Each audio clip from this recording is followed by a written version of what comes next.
The November fog of 1891 had settled upon London with a malevolent persistence that seemed to mock the very notion of civilization. From the windows of our lodgings at 221B Baker Street, the familiar thoroughfare had vanished beneath a yellow-grey shroud that transformed the gas lamps into mere smudges of sickly light. The fog pressed against the glass like the fingers of some vast, groping hand, and even within our comfortable sitting room, the chill seemed to penetrate to one's very bones. I had been attempting to read the latest issue of the Lancet by the flickering firelight, but found my attention repeatedly drawn to the figure of my friend Sherlock Holmes. For the better part of 3 days, he had been sunk in one of those profound melancholies that periodically seized him when London failed to provide sufficient intellectual stimulation.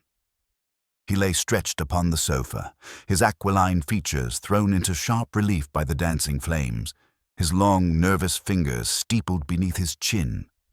Only the occasional glitter of his grey eyes beneath half-closed lids betrayed that the extraordinary machinery of his mind remained in motion.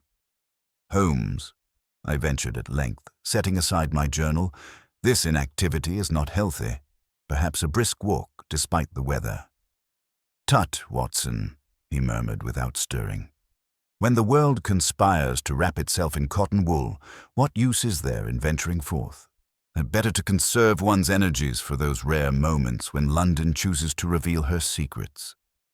As if summoned by his words, the sound of rapid footsteps echoed from the stairway below. Mrs. Hudson's voice could be heard in urgent consultation with some visitor, and presently our landlady appeared at the door, her face flushed with the exertion of climbing hastily. "Mr. Holmes, Dr. Watson," she said breathlessly. "There's a gentleman here to see you.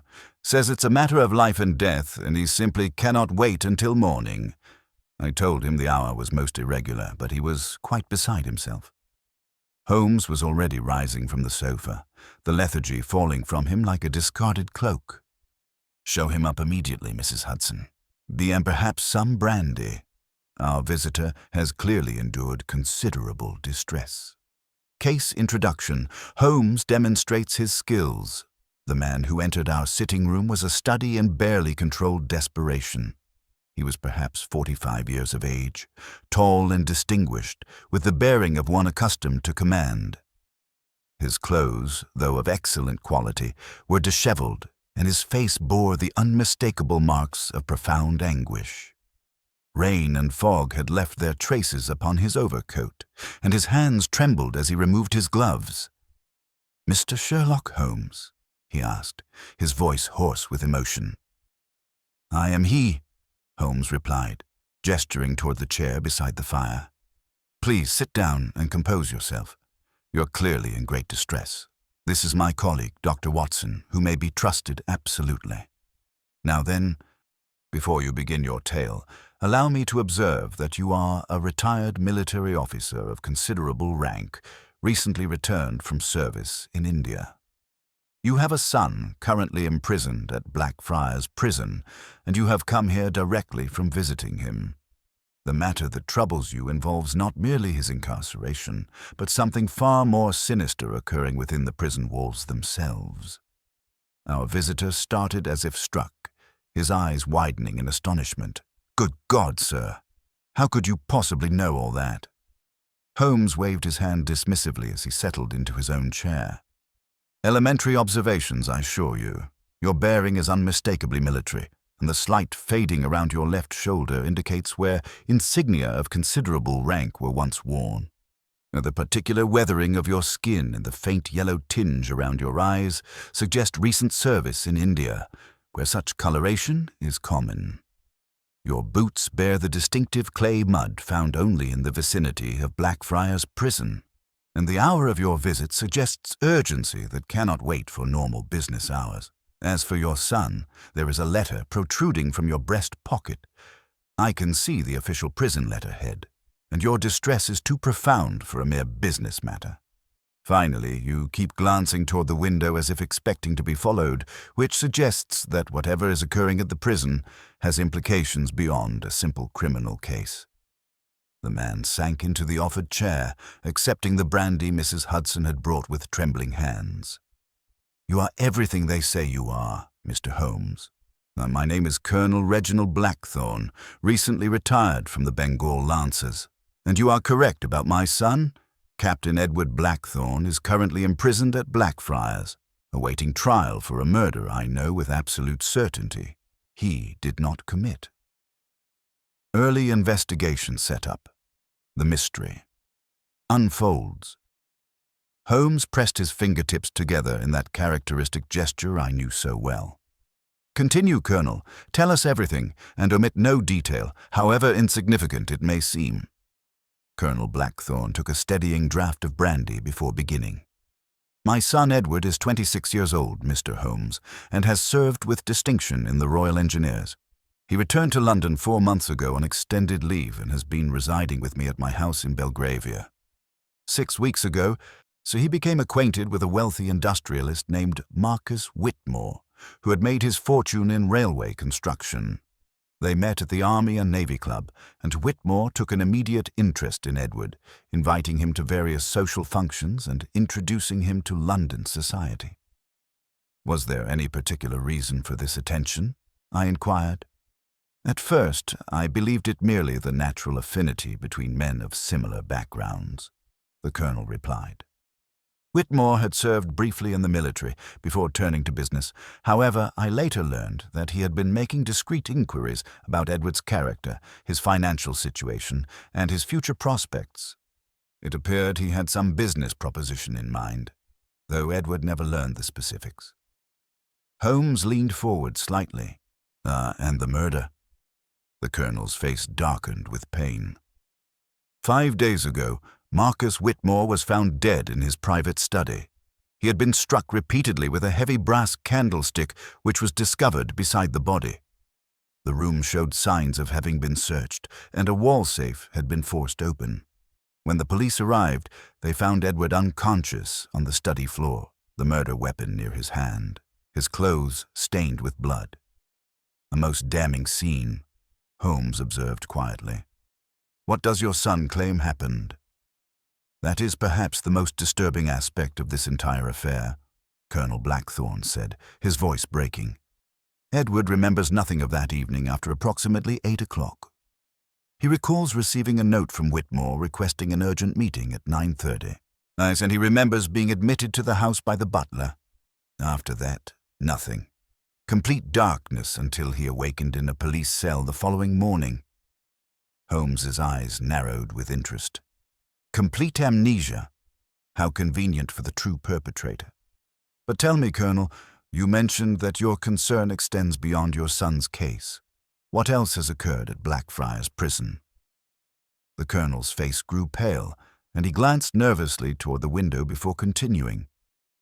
That is why I've come to you at this ungodly hour, Mr. Holmes. Something is terribly wrong within those walls. Something that has the entire prison in the grip of terror. For the past week, there have been incidents.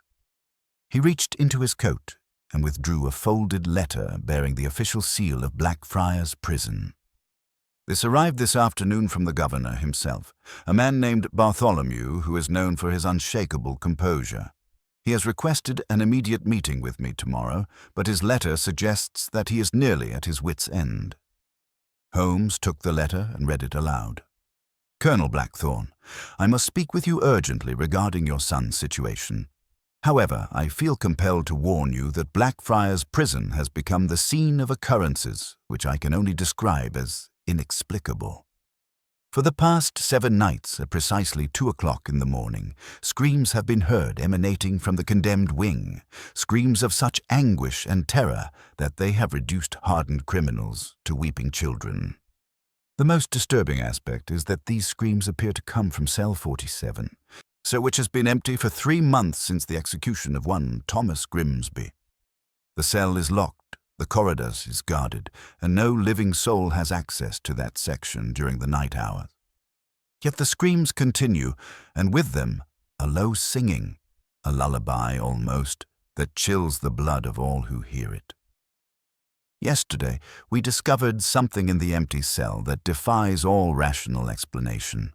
A crude drawing scratched into the stone wall, depicting a caged bird surrounded by mathematical equations. More disturbing still, an iron shackle was found twisted into an impossible spiral, as if bent by superhuman strength. I fear that whatever is occurring within these walls may have some connection to your son's case. I implore you to meet with me tomorrow at noon, and if you have any influence with consulting detectives, I would be grateful for their assistance. Your servant, James Bartholomew, Governor. As Holmes finished reading, a profound silence settled over our sitting room. The fog pressed more insistently against the windows, and somewhere in the distance, the mournful wail of a river barge echoed across the Thames. "Colonel Blackthorne," Holmes said finally, his voice sharp with excitement, "you have presented me with a case of extraordinary complexity. A murder with a conveniently amnesiac suspect, a prison haunted by impossible phenomena, and mysterious mathematical equations scratched by unseen hands. I would not miss this investigation for all the treasure in the Bank of England."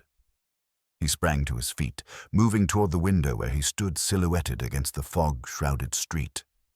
"Watson, your service revolver, if you please. And your heaviest coat.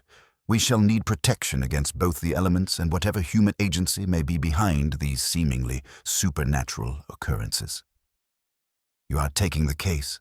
Colonel Blackthorne asked, hope flooding his weathered features. "Taking it?" Holmes laughed, a sharp sound that cut through the oppressive atmosphere. "My dear Colonel, you have brought me a locked-room mystery within a prison, a ghost that sings mathematical lullabies, and a feat of metallurgy that defies the laws of physics. This promises to be one of the most intellectually stimulating cases of my career." As I rose to fetch my revolver, Holmes turned from the window, his eyes gleaming with that fierce light I had learned to associate with his greatest triumphs. "Come, Watson. The fog is beginning to lift, and Blackfriars Prison awaits. Not unless I'm very much mistaken, we're about to discover that the screams echoing through those stone corridors are not the cries of the dead, but the desperate warnings of the living." The game, as my remarkable friend would say, was most decidedly afoot. "Holmes, surely you do not propose to visit Blackfriars at this hour?" I protested, glancing at the clock which showed nearly midnight. "The governor expects Colonel Blackthorne at noon tomorrow, and the fog—" "The fog is precisely why we must go now, Watson," Holmes interrupted, his eyes gleaming with that peculiar intensity I had learned to associate with his most challenging cases. "Consider the psychology of our unknown adversary. Whatever is occurring within those prison walls has been carefully timed for maximum psychological effect.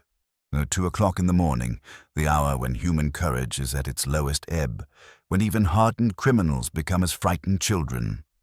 No, my dear fellow, if we are to understand this mystery, we must witness it firsthand."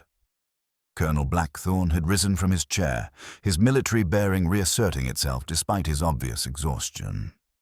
"Mr. Holmes is correct, Dr. Watson. I've arranged with Governor Bartholomew for access at any hour. The situation has become too desperate for conventional protocols." Holmes moved toward his desk, gathering several items which he deposited in his coat pockets. "Before we depart, Colonel, there are several matters that require clarification. Your son's financial situation. You mentioned debts. How extensive were they, and who held the markers?" The Colonel's weathered face flushed slightly. Edward had accumulated gambling debts of perhaps £300, mostly to fellow officers and a few London clubs. Nothing that could not be settled with time and careful management. However, there were also some unfortunate investments. A mining venture in Wales that proved fraudulent, and shares in a shipping company that foundered. In total, perhaps £600. "A considerable sum for a young officer," Holmes observed, "and Marcus Whitmore was aware of these difficulties?" I had spoken to him about the possibility of a temporary loan under favorable terms. Whitmore seemed sympathetic, though he made no definite commitment. He did, however, express interest in Edward's engineering knowledge and suggested there might be opportunities for profitable collaboration. Holmes's fingers drummed against the desk. Yet you say he discouraged any romantic attachment between your son and his daughter. An interesting contradiction in a man reportedly shrewd in business matters. Tell me about Miss Clara Whitmore." "A remarkable young woman," the colonel replied, his tone warming slightly. 23 years of age, exceptionally intelligent, with a particular gift for mathematics. She has published several papers on applied geometry, quite unusual for a woman of her station. Edward was clearly smitten, and I believe the feeling was mutual despite her father's reservations. "Mathematics," Holmes repeated softly. "Most intriguing. Watson, your coat and revolver, if you please. The pieces of this puzzle are beginning to arrange themselves, though the complete picture remains elusive." The journey through fog-shrouded London.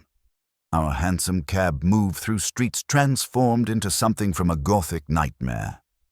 The November fog had thickened rather than lifted, creating a yellow-grey world where familiar landmarks became alien shapes and the clip-clop of our horses' hooves echoed with supernatural resonance.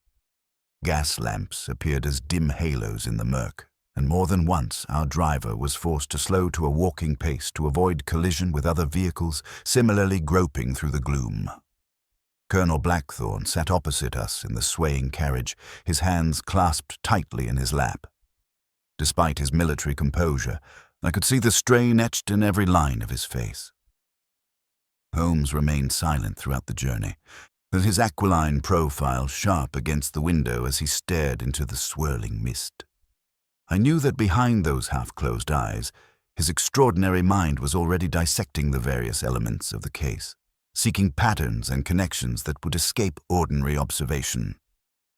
As we approached the Thames, the fog seemed to thicken further, carrying with it the dank smell of the river and something else, a metallic tang that reminded me unpleasantly of the hospital wards where I had treated men struck by lightning during my army service. Blackfriars Prison, a monument to human misery.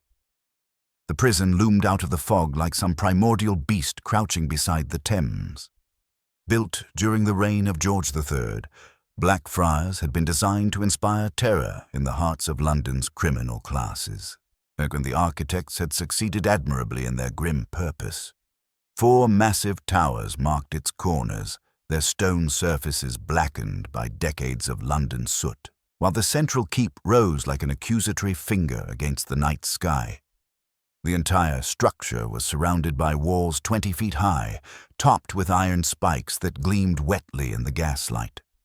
Our driver, clearly uncomfortable with our destination, deposited us at the main gate with obvious relief. A night watchman emerged from his guardhouse, his weathered face showing surprise at visitors arriving at such an hour. However, Colonel Blackthorne's letter from Governor Bartholomew proved sufficient credentials, and after some consultation with a superior officer, we were admitted through the heavy oak doors into the outer courtyard. And the atmosphere within those walls was immediately oppressive. The fog seemed thicker here, as if the stone itself exhaled some noxious vapor, and the very air felt heavy with accumulated despair. Guards moved about their duties with nervous energy, their eyes constantly darting toward the condemned wing that rose to our left. Several wore expressions of barely concealed fear, and I noticed that none would look directly at the upper windows of that particular section. Governor Bartholomew, a man at breaking point. We were met in the administrative building by Governor James Bartholomew, a man whose appearance suggested he had aged considerably in recent days. Perhaps 50 years old, with iron-gray hair and bearing that reminded me of Colonel Blackthorne in his prime. That Bartholomew possessed the authoritative manner of one accustomed to command. However, his eyes were ringed with dark circles, his hands moved restlessly among the papers scattered across his desk, and there was a tremor in his voice that spoke of nerves stretched to their breaking point. "Colonel Blackthorne," he said, rising to greet us with the manner of a drowning man clutching at driftwood. "And you must be Mr. Sherlock Holmes. Your reputation precedes you, sir. Dr. Watson, I presume?" His handshake was firm but desperate. "Governor Bartholomew," Holmes replied, his keen eyes taking in every detail of the man's appearance. I have read your letter with considerable interest. The phenomena you describe are indeed extraordinary. However, before we proceed to examine the scene, I should like to hear your personal account of these manifestations. The governor sank into his chair as if the weight of recent events had suddenly become unbearable.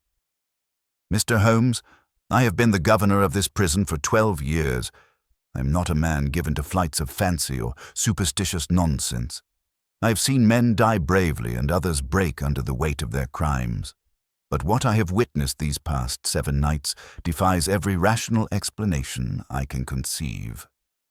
The screams begin at precisely 2 o'clock, Holmes inquired.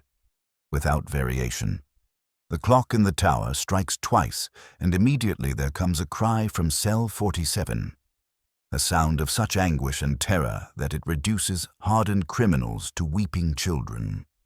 It rises and falls like the wail of a soul in torment, and beneath it, we hear something else. A woman's voice humming what sounds like a lullaby. The combination is indescribable in its horror. Holmes leaned forward, his fingers steepled beneath his chin. And the physical evidence you mentioned, the twisted shackle and the wall markings. I shall show you presently. But, Mr. Holmes, I must ask, do you believe you can solve this mystery? The men are near breaking point, and I fear what might happen if this continues much longer. Holmes rose from his chair, moving toward the window that overlooked the condemned wing. Governor Bartholomew, I have made a career of distinguishing between the impossible and the merely improbable. Tonight we shall discover whether your prison is truly haunted by the dead, or whether the living have constructed an elaborate deception for purposes yet unknown. As he spoke, the clock in the tower began to strike. 1, 2. In the distance, echoing through the stone corridors of the condemned wing, came a sound that froze the blood in our veins, a scream of such inhuman anguish that it seemed to tear at the very fabric of reality itself. The investigation of cell 47 was about to begin. The scream died away into echoes that seemed to cling to the stone walls like living things, reverberating through the corridors with diminishing intensity until only a profound silence remained. In that silence, however, came something even more unsettling, a low, melodious humming that appeared to emanate from the very stones themselves. It was a woman's voice, soft and tender, singing what sounded unmistakably like a lullaby. Governor Bartholomew's face had gone ashen, his hands trembling as he gripped the arms of his chair. There, he whispered hoarsely. Every night, precisely as I described. The scream followed by that infernal singing. Holmes was already moving toward the door, his earlier lethargy completely vanished. Come, Watson. Governor Colonel, we must examine the source immediately while the phenomenon is fresh. Every moment's delay allows crucial evidence to dissipate. The journey to the condemned wing. We followed Bartholomew through a maze of increasingly oppressive corridors, each passage colder and more austere than the last. The gas lamps flickered fitfully in the damp air, casting grotesque shadows that danced upon the moisture-stained walls. As we progressed deeper into the prison's bowels, the very atmosphere seemed to thicken with accumulated despair and fear. The sounds of the prison had changed dramatically since the scream, whereas from the tiered cells came not the usual grumbling and cursing of hardened criminals, but the soft sounds of men in genuine terror, muttered prayers, stifled sobs, and the nervous rattling of tin cups against iron bars. Several prisoners had pressed themselves against their cell doors, their faces pale and drawn, watching our passage with the wide-eyed stare of men who had witnessed something beyond their comprehension. They have been like this since the manifestations began, Bartholomew explained in a low voice. Even the most violent among them have become docile as lambs. Whatever they hear during those midnight hours has broken something fundamental within them. We reached the condemned wing through a series of 3 locked gates, each requiring separate keys and operated by increasingly nervous warders. The final guardian was a burly man with a scarred jaw who introduced himself as Sergeant Pike. His weathered face bore the unmistakable marks of long service, but his hands shook slightly as he worked the heavy lock. "Begging your pardon, sir," Pike addressed Holmes, "but are you certain you wish to enter at this hour? The last time we opened up straight after the screams, something brushed past me in the passage, cold as the grave it was, and smelled of burnt iron." Holmes regarded the man with keen interest, his eyes taking in every detail of Pike's appearance. His steady bearing, his well-maintained uniform, the faint calluses on his hands that spoke of honest labor. "You're a man of steady habits, Pike, not given to drink beyond the occasional Saturday indulgence, and possessed of a wife who manages your domestic finances with admirable efficiency. Such a man does not readily imagine phantoms. You are quite certain something passed you?" Pike swallowed hard, clearly unnerved by Holmes's accurate assessment. "Certain as I stand here, sir. I had the lantern up, and there weren't nothing there to be seen, but it moved the air like a body passing, and the smell like iron left on a fire too long." Investigation of cell 47. The condemned wing stretched before us as a narrow corridor, perhaps 50 feet in length, with 6 cells arranged along the left wall. The air here was noticeably colder, carrying a sharp, metallic odor that made my eyes water slightly. All the cells stood empty save for traces of their former occupants. Scratched messages, stains on the walls, the lingering aura of human misery. Cell 47 occupied the far end of the corridor, distinguished from its neighbors by the heavy padlock securing its door and the complete darkness within. As we approached, I noticed that the humming had ceased entirely, replaced by a silence so profound it felt oppressive. Holmes immediately knelt before the cell door, producing his magnifying glass and examining the lock mechanism with intense concentration. "Governor, you stated this cell has remained locked since Grimsby's execution 3 months past." "Continuously locked, Mr. Holmes. I possess the only key." "And yet," Holmes murmured, his glass focused on the keyhole, "there are fresh scratches on the escutcheon plate. Minute, certainly, but visible to the trained eye. Someone has been tampering with this lock, and recently." He rose and gestured for the key. "If you would be so kind." The heavy door swung inward with a groan of protesting hinges, revealing a space perhaps 8 feet by 10. The furnishings were sparse, a narrow cot bolted to one wall, a small wooden table and stool in the opposite corner, and an iron ring set into the floor where a prisoner's shackles would normally be attached. The air within was frigid and carried that same sharp, metallic scent we had noticed in the corridor. Holmes immediately produced a dark lantern from his coat and began a methodical examination of the space. He moved with the precision of a surgeon, studying every inch of the stone floor, the walls, and even the underside of the narrow cot. I watched as he dropped to his knees near the window, examining what appeared to be completely unremarkable stone. "Watson, observe these markings carefully," he said, directing the lantern's beam toward the floor. "What do you make of the dust patterns here?" I knelt beside him and studied the stone surface. There were indeed disturbances in the thin layer of prison grime. Not footprints exactly, but circular patterns that suggested something had been moved repeatedly across the floor. They appeared deliberate, I ventured, as if something round and heavy had been dragged in a specific pattern. "Precisely. And note the depth of these impressions. Whatever created them possessed considerable weight." He moved to the wall where Governor Bartholomew had described the mysterious drawings. In the flickering lantern light, the scratched image was clearly visible. A crude but oddly precise representation of a bird within a cage, surrounded by a series of complex mathematical symbols and equations. The mathematical mystery. Holmes studied the wall markings with intense fascination, occasionally making notes in his pocketbook. "Governor, you mentioned that the executed prisoner Grimsby became obsessed with mathematics in his final days." Bartholomew nodded grimly. "According to the prison chaplain, yes. Grimsby would scratch equations on his cell walls using his fingernails, bloodying his hands in the process. He claimed he had discovered some pattern or formula that would prove his innocence. We assumed it was merely the ravings of a condemned man facing his mortality.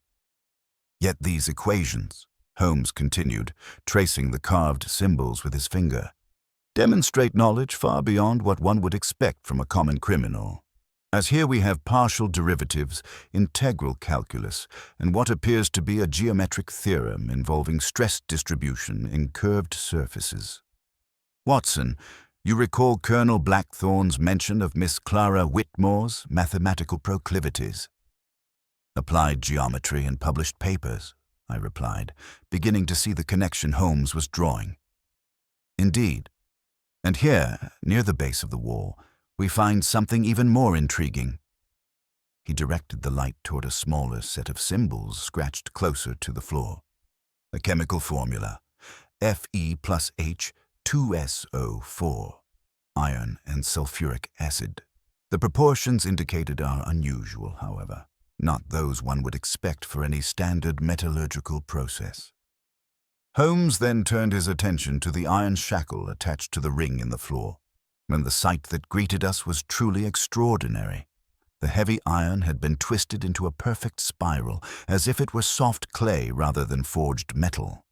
The surface showed no signs of heating, hammering, or any conventional method of metalworking. Remarkable, I breathed. What force could have accomplished this? That, Watson, is precisely the question we must answer. Note the uniformity of the deformation. The metal has been bent with consistent pressure across its entire length, and observe these tiny fractures in the surrounding stone radiating outward from the anchor point. The force required would be considerable, yet applied with mathematical precision. Discovery of the mechanical elements. Holmes moved to examine the small barred window set high in the outer wall. As he scraped samples of grey dust from the sill into an envelope, he muttered, "Granite dust and traces of graphite. Most illuminating." He then directed his lantern beam through the bars, illuminating the darkness beyond. "Watson, shine your light upward along the exterior wall." As I complied, something caught my eye. A thin, almost invisible wire attached to the center bar of the window, stretching upward into the fog-shrouded darkness above. "Holmes, there's a wire of some sort." "Excellent observation, my dear fellow. Piano wire, unless I am much mistaken, and leading directly toward the disused infirmary wing that Governor Bartholomew mentioned, lies above this cell." Holmes's eyes gleamed with the satisfaction of a puzzle piece falling into place. "We have here not supernatural manifestation, but human ingenuity of a most sophisticated nature." He turned back to survey the cell with new understanding. "The phenomenon we have witnessed represents a carefully orchestrated deception, employing principles of acoustics, mechanical advantage, and psychological manipulation. The screams are projected through a system of wires and resonating chambers, while the supernatural strength required to twist the iron shackle has been achieved through the application of precise leverage and chemical processes. The chase and discovery." As Holmes concluded his examination, a soft sound from the corridor made us all freeze, the distinct click of a boot heel on stone moving stealthily away from the entrance to the condemned wing. "Someone has been observing our investigation," Holmes hissed, immediately extinguishing his lantern. "Quickly, Watson!" We rushed into the corridor just in time to glimpse a shadowy figure disappearing around the far corner. Holmes sprinted in pursuit, his long coat billowing behind him like the wings of some great hunting bird.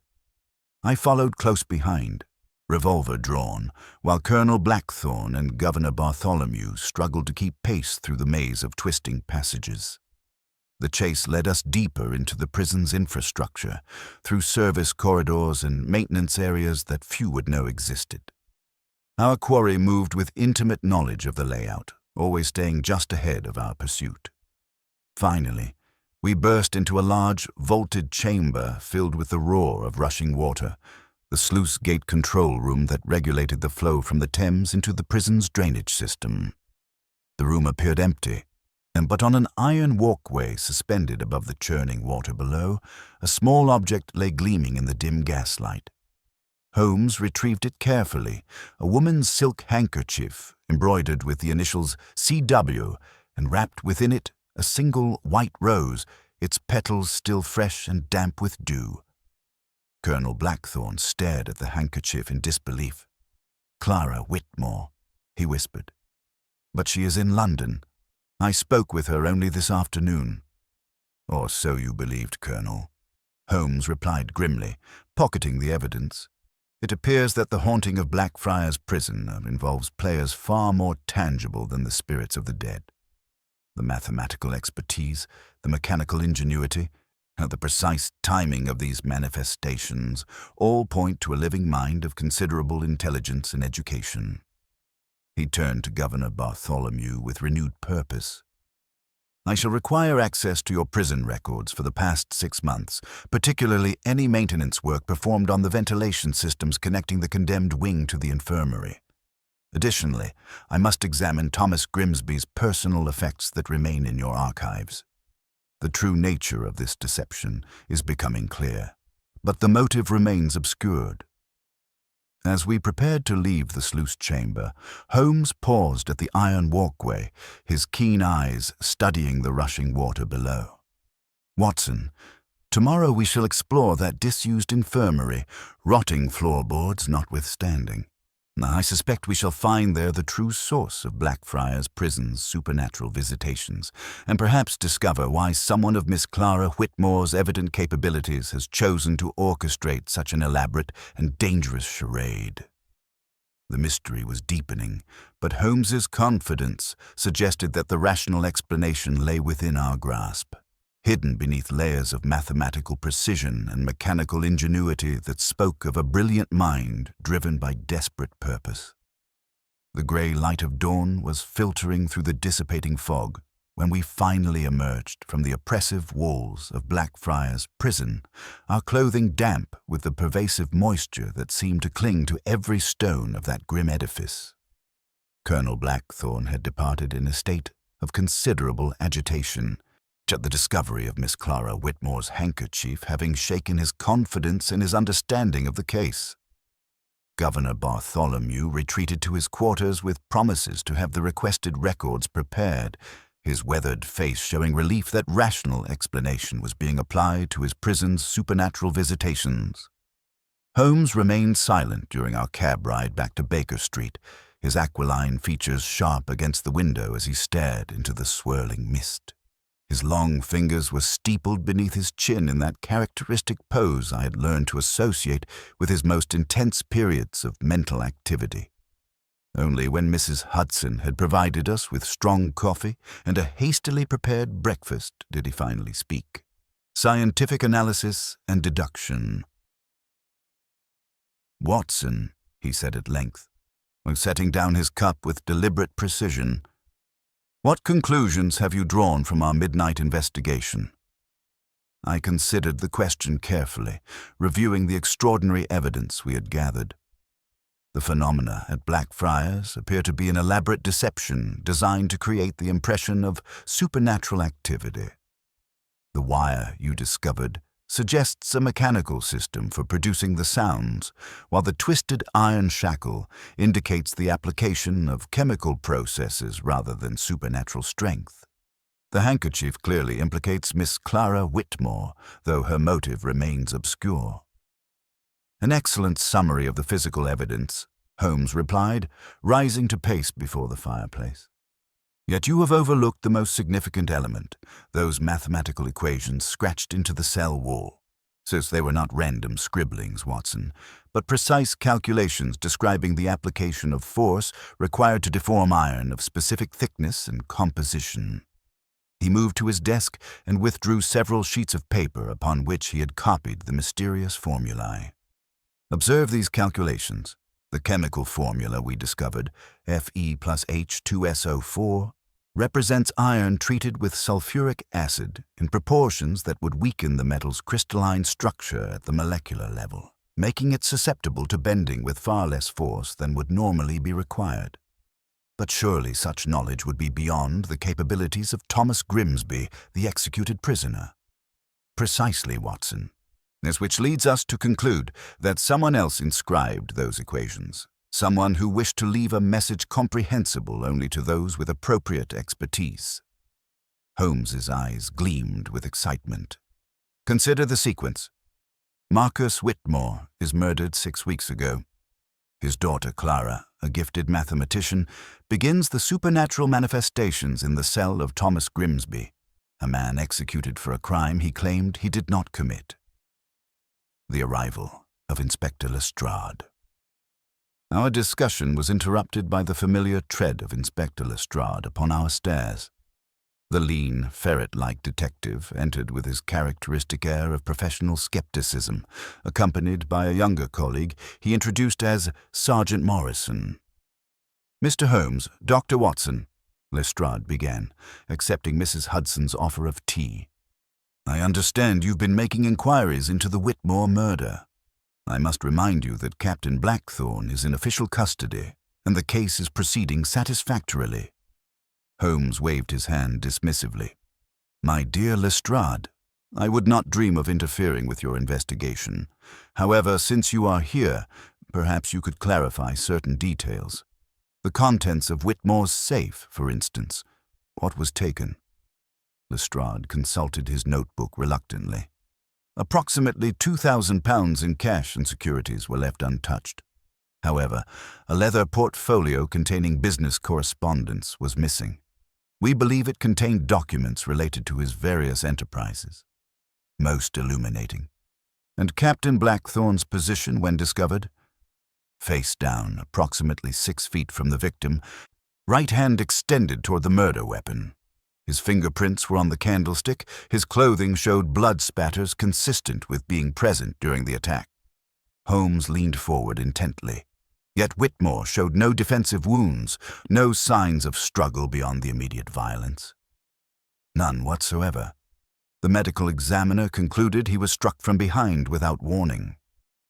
"Tell me, Lestrade," Holmes continued, "did you find it curious that a young officer would commit such brutal murder for business documents while leaving £2,000 untouched?"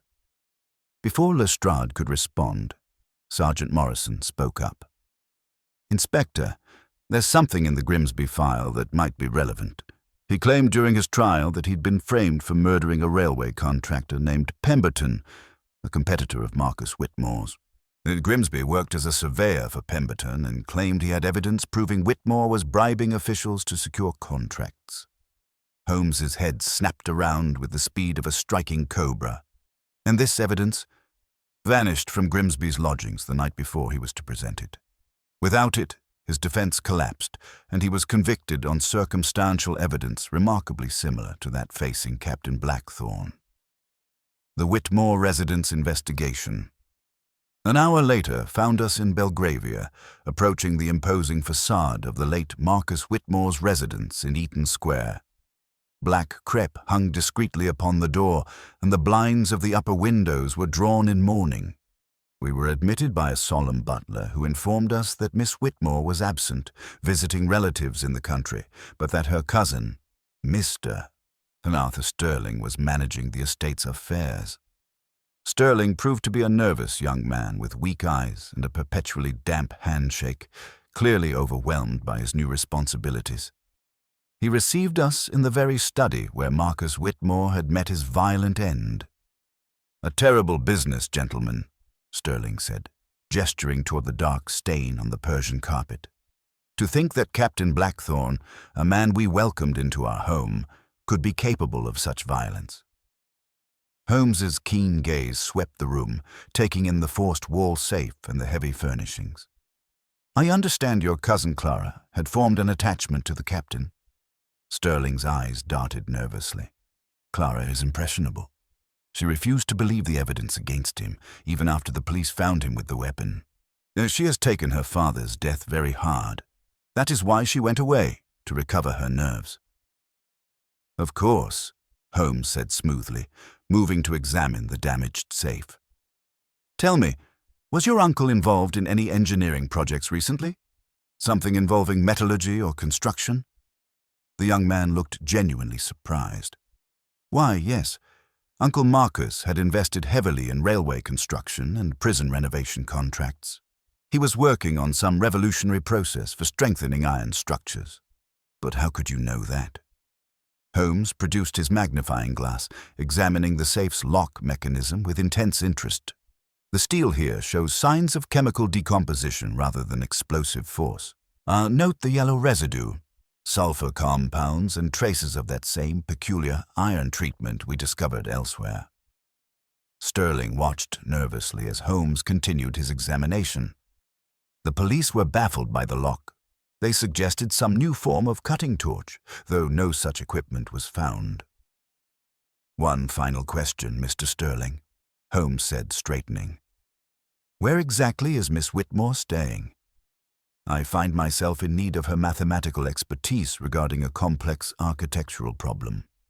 Sterling hesitated, his face flushing. "I am not at liberty to say. She requested absolute privacy during her period of mourning." Return to Blackfriars Prison. By early afternoon, we were back within the grim walls of Blackfriars Prison. Governor Bartholomew looked even more haggard than the previous night, and reporting that while the screams had ceased, a new phenomenon had emerged, a rhythmic thumping sound that seemed to emanate from beneath the prison's foundations. "The men are terrified," Bartholomew whispered as he led us toward the disused infirmary wing. "They say it sounds like some great machine working in the depths." The infirmary was located directly above the condemned wing, accessible through a rusted iron staircase that clearly had not seen use in years. The air was thick with dust and decay, and rows of rusted iron beds stood like skeletons in the gloom. Holmes moved immediately to the section of floor directly above cell 47. "Careful, Watson. The floorboards are treacherous." He knelt and began prying up a loose board with his pocket knife. Just as I suspected. Beneath the rotting planks lay an intricate arrangement of wires, pulleys, and glass vessels filled with various liquids. Metal rods extended downward through carefully drilled holes in the stone floor, connecting to the cell below. A large brass horn, similar to those found on phonographs, was positioned over a ventilation shaft. "A remote manipulation system," Holmes explained, tracing the wires with his finger. "Operated from here, one could create the scratching sounds, manipulate objects in the cell below, and project sound through these metal rods which act as acoustic waveguides, the source of our ghostly singing." But it was the notebook lying on a nearby table that drew my attention, filled with complex mathematical calculations and detailed diagrams of the prison's structural stress points. The handwriting was elegant, feminine, and unmistakably precise. "Clara Whitmore's hand," I murmured, recognizing the style from correspondence I had seen. "Indeed," Holmes agreed, studying the pages intently, "and these calculations are not merely theoretical. She has been determining the precise resonant frequencies required to weaken the prison's granite foundations. The screams were acoustic tests. The twisted shackle was a demonstration of localized stress application using chemical weakening agents. The revelation of the larger conspiracy." Holmes closed the notebook with a sharp snap, his expression grave. "Watson, we are not investigating a simple murder, but rather the culmination of a conspiracy spanning multiple killings. Thomas Grimsby was executed for a crime he did not commit, framed by the same methodology now being employed against Captain Blackthorne. Miss Clara Whitmore has discovered evidence of her father's guilt in Grimsby's death and is attempting to expose the truth through these elaborate demonstrations." "But why resort to such dangerous methods?" I asked. "Why not simply present her evidence to the authorities?" "Because she cannot come forward without placing herself in mortal danger from the true architect of these crimes, someone who has killed at least twice and would not hesitate to eliminate her as well." Holmes moved toward the window, gazing out at the fog-shrouded Thames. The missing portfolio from her father's safe likely contained evidence of the conspiracy that led to Grimsby's execution. Miss Whitmore has been using her mathematical and engineering knowledge to create these manifestations as a desperate attempt to draw attention to the truth.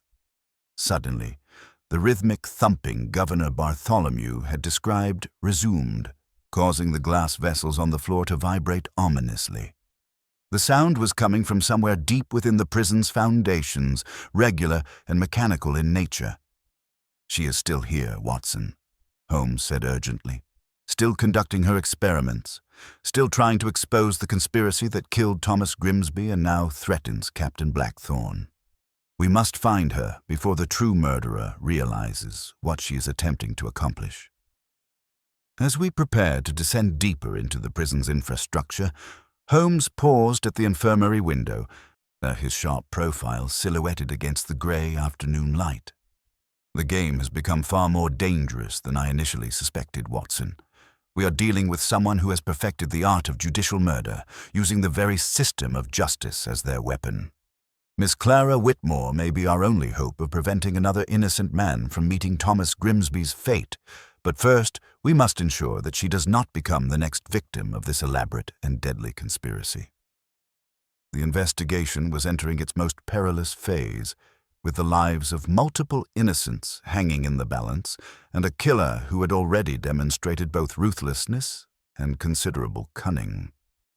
The rhythmic thumping grew more pronounced as we descended deeper into the bowels of Blackfriars Prison, following a narrow service passage that Governor Bartholomew admitted he had rarely occasion to use. The walls here glistened with moisture seeping from the nearby Thames, and the air carried that sharp, metallic tang I had noticed earlier, now intensified to an almost overwhelming degree. Holmes moved with the certainty of a hunting hound, his dark lantern casting grotesque shadows that seemed to writhe upon the ancient stonework. "The sound originates from the old pump room," Bartholomew explained, his voice echoing strangely in the confined space. "It was abandoned 20 years ago when we installed the new drainage system on the eastern side. These passages should be empty." Discovery of the mechanical heart. We emerged into a vaulted chamber perhaps 30 feet square, and its ceiling supported by massive stone pillars that disappeared into the darkness above. The sight that greeted us was extraordinary. An enormous cast-iron pump mechanism dominated the center of the room, its great wheel turning slowly with mechanical precision. The rhythmic thumping we had heard was the sound of its pistons rising and falling in their chambers, the entire apparatus vibrating with barely contained energy. Holmes approached the machinery with evident fascination, producing his magnifying glass to examine the drive mechanism. "Observe, Watson, this pump has been recently restored to full operation. The bearings show fresh lubrication. These leather gaskets have been replaced within the past fortnight. A note to these pressure gauges of distinctly modern manufacture. Someone has invested considerable effort in resurrecting this machinery." I studied the complex arrangement of pipes extending from the pump in multiple directions, each marked with faded paint indicating various destinations throughout the prison. But surely this system was designed merely for water distribution. Originally, yes. However, it has been ingeniously repurposed. Holmes directed his lantern toward a series of glass inspection ports that had been installed along the main conduits. These modifications allow for the precise control of hydraulic pressure throughout the system. And observe this particular manifold. He traced one pipe with his finger as it snaked along the ceiling toward the eastern wall. "This conduit runs directly beneath the condemned wing, and from there to the foundation walls that separate us from the Thames." Governor Bartholomew peered at the pressure readings with growing alarm. "Good Lord, those gauges indicate tremendous hydraulic force. If those pipes were to rupture under such pressure, they would flood substantial portions of the prison," Holmes finished grimly. "But I suspect our engineer has a more specific and calculated purpose in mind." The appearance of Miss Clara Whitmore. Before we could examine the system further, a feminine voice emerged from the shadows behind one of the great pillars, cultured but edged with exhaustion and desperation. "Not flood, gentlemen, merely demonstrate the vulnerability of structures that others consider impregnable." a young woman stepped into the circle of our lantern light. Look, and I found myself face to face with the enigmatic Miss Clara Whitmore. She was perhaps 23 years of age, with striking features that would have been beautiful had they not been marked by profound grief and sleepless nights. Her dark hair was disheveled, her practical clothing stained with grease and stone dust, but it was her eyes that commanded attention, intelligent, desperate, and burning with a fierce determination that bordered on obsession. "Miss Clara Whitmore," Holmes said with remarkable calm, as if encountering a young lady in the depths of a prison pump room were perfectly ordinary. "I had hoped we might find you here. Your mathematical calculations in the infirmary were most illuminating, though I confess your methods have caused considerable distress." She regarded Holmes with a mixture of relief and wariness. "You are Sherlock Holmes. I have studied your methods in the newspaper accounts. Tell me truly, can you see justice when others remain willfully blind, or are you merely another instrument of those who manipulate the law for their own purposes?" "I follow where the evidence leads," Holmes replied evenly, "regardless of whom it may implicate. And the evidence suggests that Thomas Grimsby was innocent of the murder for which he died, that your father, Marcus Whitmore, was complicit in that judicial murder, and that you have been conducting these elaborate demonstrations in a desperate attempt to expose the conspiracy before another innocent man suffers Grimsby's fate." The full confession. Clara's composed facade cracked, tears cutting tracks through the grime on her cheeks. "My father was a good man once, Mr. Holmes, but ambition corrupted him beyond recognition. When he learned that Pemberton possessed evidence of systematic bribery in the railway construction contracts, he arranged for Thomas Grimsby to be framed for Pemberton's murder. The same methodology, the same careful staging, an innocent man discovered unconscious beside his victim, the murder weapon placed conveniently at hand, complete amnesia of the crucial hours." "Induced through chemical means," Holmes interjected. "A derivative of chloral hydrate, I suspect, administered in wine or spirits.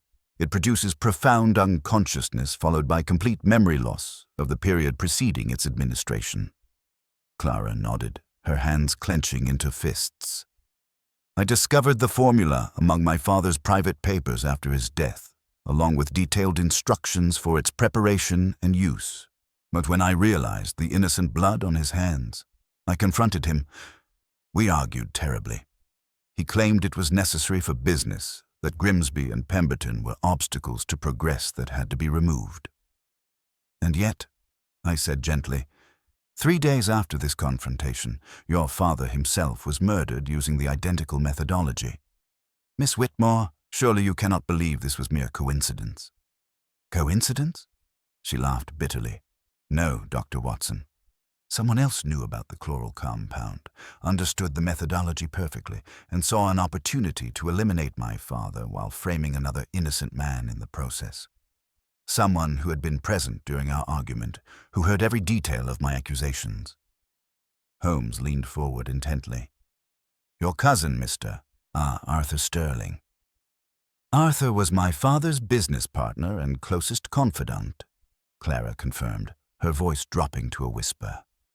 "He managed the financial aspects of their enterprises while my father handled engineering and construction. Arthur was in the house that night, supposedly working on accounts in the library. He heard everything, my accusations, my father's admissions, even my threat to expose the truth to the authorities. The trap springs."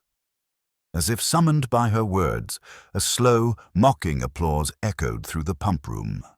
We turned to see Arthur Sterling emerging from the passage through which we had entered, his nervous demeanor completely transformed. In his right hand, he held a modern revolver pointed steadily at our group, while behind him stood 2 rough-looking men of the type that haunted London's criminal underworld. "Brilliant deduction, Mr. Holmes," Sterling said, his voice now cold and calculating, though I fear it comes rather too late to be of practical benefit. I'd hoped Clara would eventually lead me to that troublesome portfolio, and she has obligingly done so. How convenient that she has also assembled all the inconvenient witnesses in one isolated location. Holmes remained perfectly composed, his hands clasped behind his back in that characteristic pose. "You made several critical errors, Sterling. The most significant was assuming that Miss Whitmore conducted her investigations entirely alone." Sterling's confident smile faltered slightly. "I see only 4 people in this chamber, Holmes. And my associates and I are armed while you are not. The mathematics appear quite straightforward." "Do they indeed?" Holmes replied with that thin smile I had learned to associate with his greatest triumphs. "Then perhaps you should recalculate, taking into account the telegram I dispatched to Inspector Lestrade 3 hours ago, predicting your arrival here with remarkable precision." The counter trap revealed. As if responding to some prearranged signal, Inspector Lestrade and 6 uniformed constables emerged from behind the massive pump machinery and stone pillars, their truncheons drawn and their positions strategically chosen to prevent escape. Sterling's face went ashen as he realized the extent of his miscalculation. "Arthur Sterling," Lestrade announced with grim satisfaction, "I'm placing you under arrest for the murder of Marcus Whitmore and conspiracy in the wrongful execution of Thomas Grimsby. I strongly advise you to lower your weapon before this situation deteriorates further." Sterling's 2 accomplices immediately raised their hands in surrender, but Sterling himself maintained his grip on the revolver, his eyes darting desperately between the assembled officers. "You are bluffing, Holmes. No one could have predicted I would be here." Holmes produced a folded telegram from his waistcoat pocket. "This message, dispatched to Lestrade at 2 o'clock this afternoon, reads, 'Sterling will attempt to recover portfolio tonight.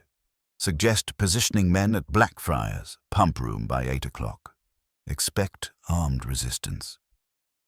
You see, Sterling, once I understood the pattern of these crimes, that your next move became entirely predictable.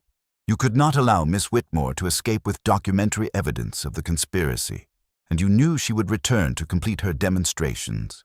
All that remained was to ensure that when you came for her, justice would be waiting.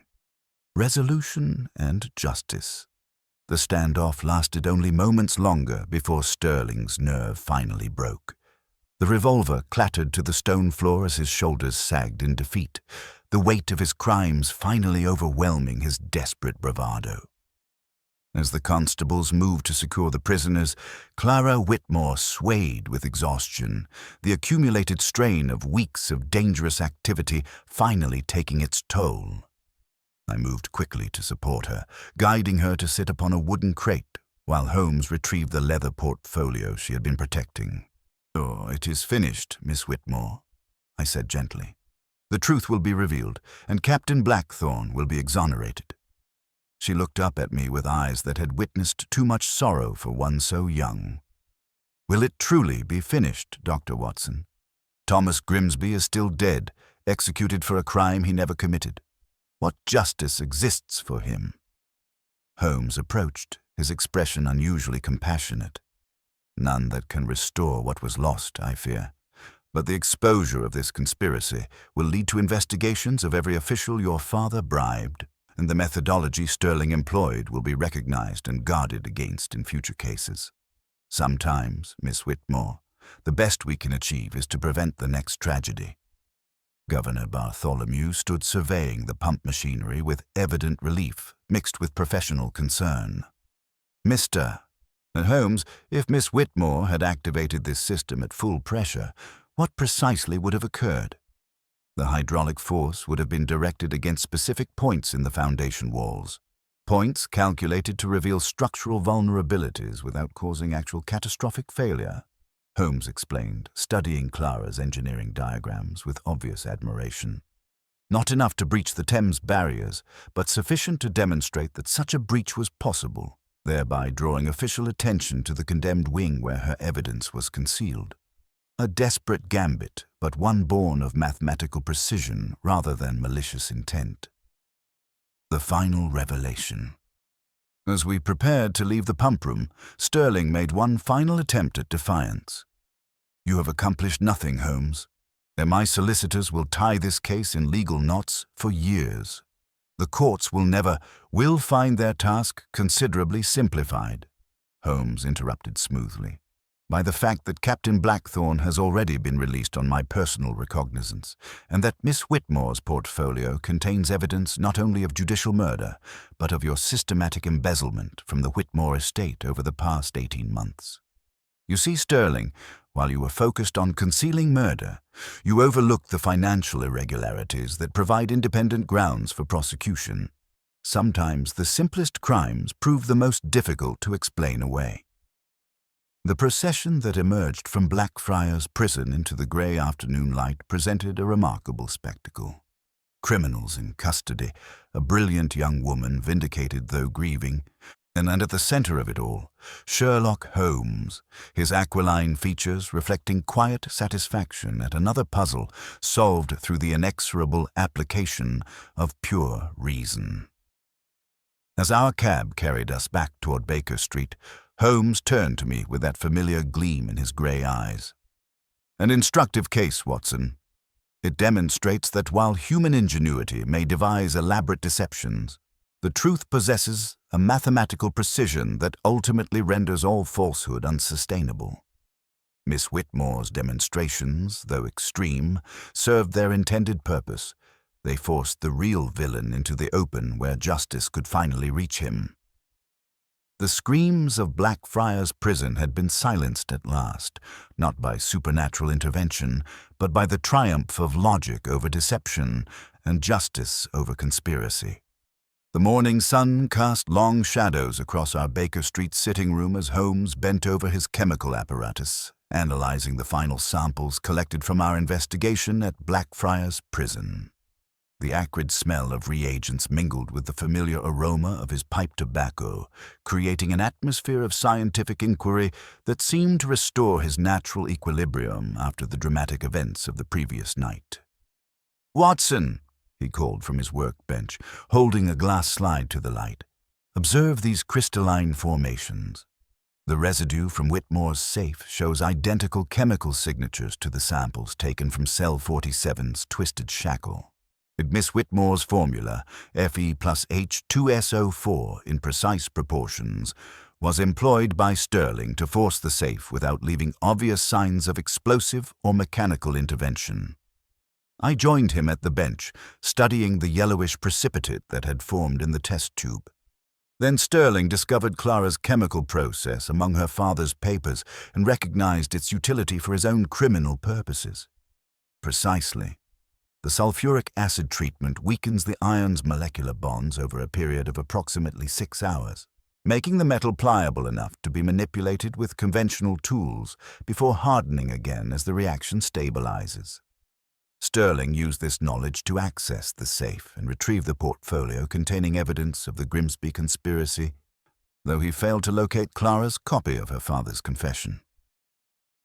The return of Captain Blackthorne. Our scientific discussion was interrupted by Mrs. Hudson announcing the arrival of Colonel Blackthorne and his son Edward. The young captain appeared dramatically improved from the haggard prisoner I had glimpsed during our investigation, though his eyes still bore the haunted expression of one who has faced judicial execution for a crime he could not remember committing. "Mr. Holmes, Dr. Watson," Colonel Blackthorne began, his voice thick with emotion. "The words 'thank you' seem woefully inadequate for what you have accomplished. My son has been formally released, all charges withdrawn, and Inspector Lestrade has personally apologized for the premature arrest." Captain Blackthorne stepped forward, and his military bearing evident despite his recent ordeal. "Gentlemen, I owe you my life. The nightmare of those weeks in custody, facing the gallows for a crime that existed only in fragments of confused memory, to learn that my unconsciousness was chemically induced as part of Sterling's elaborate scheme has been both relief and horror." Holmes gestured for our visitors to be seated, his manner unusually compassionate. "Captain, you were selected as the perfect scapegoat with considerable calculation. Sterling recognized in you a young officer with manageable debts, recently acquainted with the victim and possessing no solid alibi for the crucial hours. The chloral derivative he administered in your evening brandy ensured both your unconsciousness during the murder and your inability to provide any coherent defense. The psychology of conspiracy. "But why choose me specifically?" Edward asked, his hands clenching unconsciously. Surely there were other potential suspects Sterling might have selected. Holmes rose to pace before the fireplace, his aquiline features sharp with concentration. "On the contrary, you were chosen with meticulous care. Sterling was acutely aware of your growing attachment to Miss Clara Whitmore, and he recognized that her mathematical brilliance posed a significant threat to his conspiracy. By framing you for her father's murder, he accomplished multiple objectives simultaneously. Eliminating Marcus Whitmore, son who had become a liability after Clara discovered his role in Grimsby's judicial murder, while simultaneously discrediting Clara herself by making her appear emotionally compromised in defending her lover." The colonel leaned forward intently. "You speak of Sterling's conspiracy as if it extended beyond my son's case. Are you suggesting there were other victims?" "Thomas Grimsby was certainly another victim of the same methodology," Holmes replied grimly.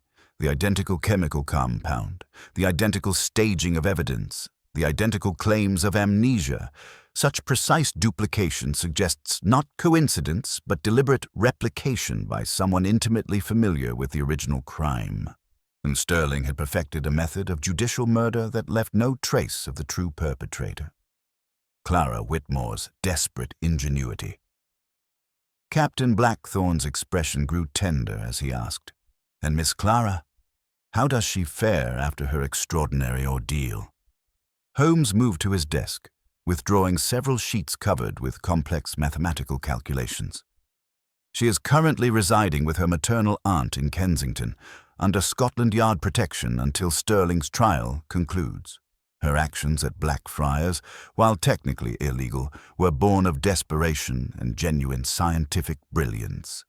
These equations demonstrate her remarkable understanding of acoustic engineering and structural mechanics." He spread the papers across the table, revealing Clara's detailed diagrams of the prison's ventilation system. The supernatural screams were produced through an ingenious application of acoustic principles. Miss Whitmore utilized the old ventilation shafts, connecting the disused infirmary to the condemned cells, creating a tensioned wire system that, when bowed or struck from above, produced sounds that were distorted by the stone acoustics into the unearthly wails that terrorized the prison. "And the twisted iron shackle?" I inquired, studying her chemical formulae with growing admiration. "Pure applied chemistry," Holmes explained with evident respect for Clara's scientific acumen. "The sulfuric acid treatment she developed breaks down the crystalline structure of iron, making it temporarily pliable enough to be twisted by leverage before hardening again as the chemical reaction stabilizes. And it was a demonstration designed to prove that seemingly impossible physical phenomena could be achieved through scientific knowledge rather than supernatural intervention." Unresolved questions. As our conversation continued, I noticed Holmes occasionally glancing toward the window with that peculiar intensity I had learned to associate with unresolved elements of a case. When Colonel Blackthorne and his son finally departed, their reunion complete and their gratitude expressed, Holmes remained standing at the window long after their carriage had disappeared into the London traffic. "You are troubled by something, Holmes?" I observed, noting the tension in his shoulders. He turned from the window, his grey eyes reflecting a mixture of satisfaction and concern. "The case presents certain inconsistencies that continue to perplex me, Watson. Though Sterling's confession was complete regarding the Whitmore murder and his embezzlement of the estate funds, yet he maintained absolute silence regarding the original Grimsby case. For a man facing the gallows, such selective cooperation seems curious. Perhaps he wished to protect other accomplices. Perhaps. Or perhaps there are aspects of this conspiracy that extend beyond our current understanding." Holmes moved to his desk, withdrawing a telegram that had arrived that morning. "Governor Bartholomew has requested another meeting. It seems certain administrative irregularities have come to light regarding the Grimsby execution records, discrepancies that were not apparent during our initial investigation. The broader implications. Holmes settled into his chair, his fingers steepling beneath his chin in that characteristic pose. This case has demonstrated the frightening ease with which judicial murder may be accomplished by those possessing sufficient knowledge and ruthlessness. Thomas Grimsby went to his death protesting his innocence, and no one believed him because the circumstantial evidence appeared overwhelming. How many other innocent men have met similar fates? The weight of that question settled over our sitting room like a pall. I found myself considering the broader implications of what we had uncovered. Not merely a single conspiracy, but a methodology that could be employed by any sufficiently clever criminal with knowledge of chemistry and human psychology. "What of Miss Whitmore's future?" I asked, seeking to lighten the mood. "Will she recover from these traumatic revelations about her father?" Holmes's expression softened slightly. She possesses a remarkable intellect, Watson, coupled with genuine moral courage. Her methods at Blackfriars were dangerous, but her logic was impeccable. She understood that the authorities would dismiss a woman's suspicions about judicial murder, but they could not ignore a haunted prison. She created a mystery so compelling that it demanded investigation, calculating correctly that any competent detective would eventually look past the supernatural manifestations to find the human agency behind them. Looking forward. As the afternoon light began to fade, Holmes rose and moved to his violin case, withdrawing the instrument with the careful reverence he reserved for his most contemplative moods. "The immediate mystery has been solved, Watson, but I suspect our involvement with the Blackfriars conspiracy is not yet concluded. Sterling's trial will undoubtedly reveal additional information, and Governor Bartholomew's administrative concerns suggest that the full extent of this judicial corruption has yet to be exposed." He drew the bow across the strings, producing a low, haunting melody that seemed to echo the mournful cries that had once terrorized the condemned wing of Blackfriars Prison. "Justice has been served in Captain Blackthorne's case, but the ghost of Thomas Grimsby's wrongful execution continues to haunt the corridors of our legal system. Until we understand the complete scope of this conspiracy, I fear other innocent men may yet face the gallows for crimes they did not commit." The music continued as darkness fell over Baker Street, a reminder that while we had solved the mystery of the screams of Blackfriars Prison, the larger questions of corruption and judicial murder remained to be fully answered. The case was resolved, but the investigation, I suspected, was far from over. The morning brought with it an unexpected visitor who would transform our understanding of the Blackfriars conspiracy entirely. I was reviewing my notes from our recent investigation when Mrs. Hudson announced the arrival of Miss Clara Whitmore, her composed bearing suggesting she carried news of considerable import. "Mr. Holmes, Dr. Watson," she began, settling into the chair Holmes offered with the dignity of one who had endured profound trials. "I have discovered evidence that extends far beyond my father's individual crimes. The corruption we uncovered represents merely the visible portion of a conspiracy that has operated within our judicial system for nearly a decade." Holmes leaned forward with evident interest, his gray eyes sharpening with anticipation. "You have found additional documentation." Clara's revelations. Clara withdrew a small leather journal from her reticule, its pages yellowed with age. "This belonged to my mother, who died 5 years ago. In my preoccupation with recent events, I had forgotten certain conversations we shared before her death. Reading her journal yesterday brought those memories flooding back with terrible clarity." She opened to a page marked with black ribbon, her voice steady despite the emotion evident in her expression. My mother wrote this entry in March of 1886. "Marcus has been meeting with that dreadful Pemberton again, and their arguments grow increasingly violent. He came home tonight with blood on his cuff and claimed it was from a nosebleed, but his manner suggested otherwise. When I pressed him, he became angry and said that business sometimes required unpleasant necessities. I fear my husband has become entangled in something far darker than mere commercial rivalry." Holmes accepted the journal, his keen eyes scanning the elegant script with intense concentration. Your mother suspected your father's involvement in Pemberton's death even before Grimsby was arrested. She suspected, but possessed no proof that would stand in court, Clara confirmed. However, there is more, Mr. Holmes. Hidden within my father's private study, and I discovered this. She produced a second document, a red leather ledger filled with columns of figures and cryptic notations. My father's private accounting book, separate from his official business records. Each entry represents a payment made to various officials, coded by initials and dates. Holmes examined the ledger with the reverence one might accord a sacred text, his eyes gleaming as he studied the meticulous entries. The systematic nature of the corruption was staggering.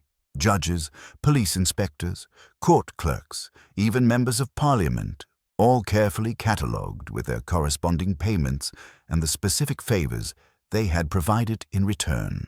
The document analysis.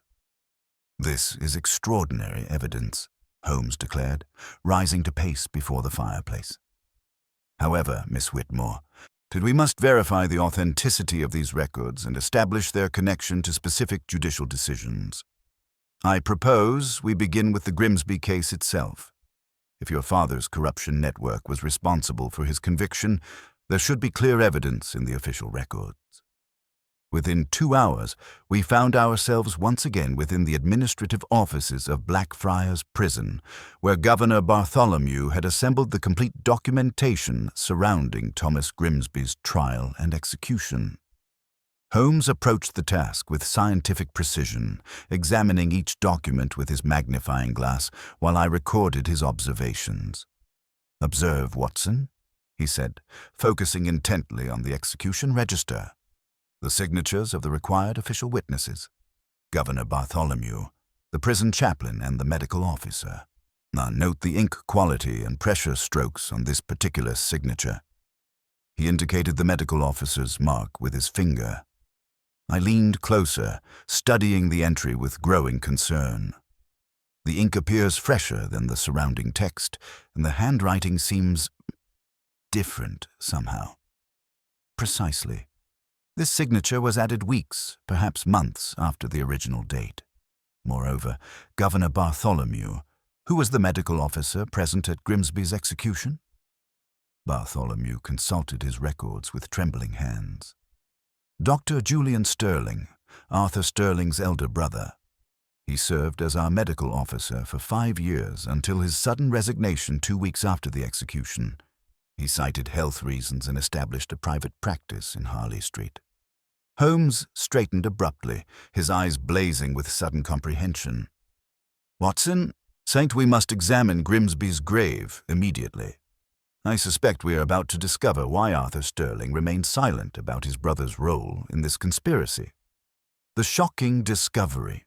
The exhumation took place under flickering lanterns in the small prison cemetery, fog swirling around the weathered headstones like restless spirits. When the coffin was finally raised and opened, a collective gasp arose from the assembled men. The box contained not human remains, but carefully arranged sacks of gravel and stones, weighted to approximate a human body. "He was never executed," I whispered in disbelief. "Thomas Grimsby is still alive." "Or was, until recently," Holmes corrected grimly. "Consider the sequence, Watson. Grimsby possessed specialized knowledge as a former Royal Mint security consultant. He designed locking mechanisms for high-security vaults. The Sterling brothers didn't want him dead. They needed his expertise for their criminal enterprises. They staged his execution, substituted a weighted coffin, and spirited him away to a private location where he could be forced to cooperate. The race against time. Our journey to Dr. Julian Sterling's Harley Street residence was undertaken with desperate urgency. Holmes had summoned Inspector Lestrade and a squad of officers via telegram, and we arrived to find the elegant townhouse dark except for lights burning in the basement windows. When our repeated knocking received no response, Lestrade ordered the door forced. We swept through the empty upper floors and descended into a basement that had been transformed into a sophisticated workshop and prison cell. There, Chained to a workbench surrounded by locksmithing tools and mechanical drawings, we found Thomas Grimsby. He was pale and emaciated, his eyes holding the haunted look of a man who had endured months of captivity, but he was unmistakably alive. Upon seeing the police uniforms, he broke down completely, tears cutting tracks through the grime on his face. "They told me everyone believed I was dead," he sobbed as Lestrade's men removed his shackles. "They said if I didn't design the keys and mechanisms they required, they would kill my wife and children. I had no choice but to cooperate." The complete picture. As we helped Grimsby to his feet and called for medical assistance, Holmes turned to me with an expression of profound satisfaction mixed with deep concern. "The screams of Blackfriars Prison were indeed a warning, Watson, though not in the manner we initially supposed. Clara Whitmore's demonstrations drew our attention to the condemned wing, but it was the logic of systematic corruption that led us to the ultimate truth." Holmes moved to examine the workshop's sophisticated equipment, noting the precision tools and partially completed mechanical devices. Grimsby was forced to design security systems that the Sterling brothers then defeated in their various criminal enterprises. The Bank of England vault modifications, the railway company strong boxes, even the prison's own security upgrades, all compromised by a man working under threat of death. Broader implications. As we prepared to leave the scene, Clara Whitmore, who had insisted on accompanying us despite the danger, approached the rescued Grimsby with tears in her eyes. "Mr. Grimsby, I am Clara Whitmore, Marcus Whitmore's daughter. I cannot undo the suffering my father's crimes caused you, but I swear to you that every official he corrupted will be exposed and brought to justice." Grimsby looked at her with a mixture of recognition and compassion that spoke to the fundamental decency that had survived his ordeal. "Miss, your father may have started this conspiracy, but he was as much a victim of it as anyone. These men, they corrupt everything they touch, turning good people into criminals and criminals into victims." Holmes nodded gravely. "The ledger Miss Whitmore discovered will require months of investigation to fully unravel. We have exposed the methodology and rescued the immediate victims, but the institutional corruption extends far beyond what we have seen tonight." As we emerged into the clear night air of Harley Street, the fog had lifted completely, revealing a star-filled sky above London. The immediate mystery of the screams of Blackfriars Prison was solved, but Holmes's expression suggested he understood that our work had only begun. The conspiracy we had uncovered would require careful, methodical investigation to fully expose, and the restoration of faith in British justice would take far longer than a single dramatic rescue. "Watson," Holmes said quietly as our carriage carried us back toward Baker Street, "we have learned tonight that the greatest mysteries are not always supernatural in origin, but human in their complexity. And the screams that haunted Blackfriars were not the cries of the dead, but the desperate echoes of injustice crying out for resolution. We have answered that cry, but the work of justice is never truly finished." The case was resolved, Thomas Grimsby was free, and the Sterling conspiracy was exposed. Yet as we rode through the gaslit streets of London, both Holmes and I understood that we had glimpsed something far larger and more dangerous than a simple murder plot. A corruption that threatened the very foundations of law and order in Victorian England. The days following Thomas Grimsby's rescue were marked by an intensity of purpose that I had rarely witnessed in Holmes, even during his most challenging cases.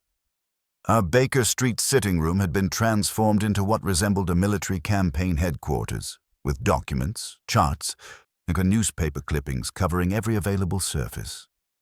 Holmes worked with the methodical precision of a surgeon, cross-referencing each entry in Clara Whitmore's ledger against court records, newspaper reports, and official government gazettes.